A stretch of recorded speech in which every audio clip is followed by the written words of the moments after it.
யூடியூபர்கள், இன்ஃப்ளூயன்சர்கள் என்ற பெயரில் கிளம்பி வரும் சிலருக்கு வாயில்தான் சனி என்பது இர்ஃபான் விவகாரத்தில் நிரூபணமே ஆகியிருக்கிறது. கருவுற்றிருந்த தனது மனைவியை துபாய் அழைத்துச் சென்ற இர்ஃபான் பிறக்கப் போகும் குழந்தையின் பாலினத்தை முன்கூட்டியே பரிசோதனை செய்திருந்தார்.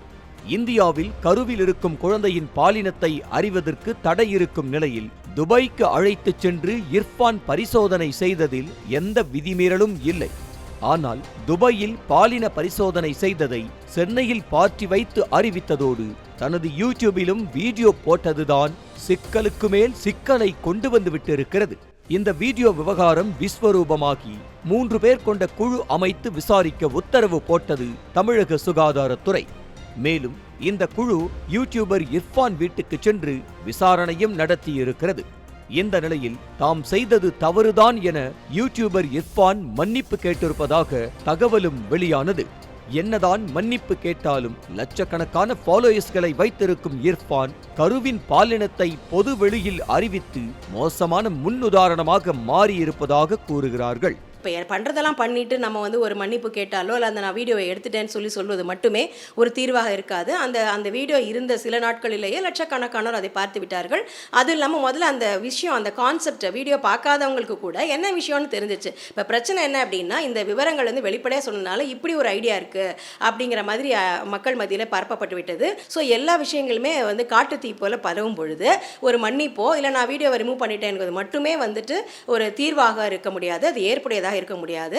பெண் சிசு கொலையை தடுக்கவும் பெண் குழந்தைகள் பிறப்பு விகிதத்தை அதிகரிக்கவுமே பாலினத்தை அறிய தடை விதிக்கப்பட்டது என்ற நிலையில் யூடியூபர் இர்ஃபானின் வீடியோவை பார்த்து சிலர் வெளிநாடு சென்று பரிசோதனை செய்து பெண் குழந்தைகளாக இருந்தால் கருவை கலைக்க வாய்ப்பிருப்பதாக எச்சரிக்கின்றனர். மேலும் என்ன பாலினம் என வெளிநாடு சென்று தெரிந்து கொண்டு வேறு ஏதேதோ காரணங்கள் சொல்லி இந்தியாவிலேயே வந்து கலைக்க கூடும் எனவும் பகீர் கிளப்புகின்றனர்.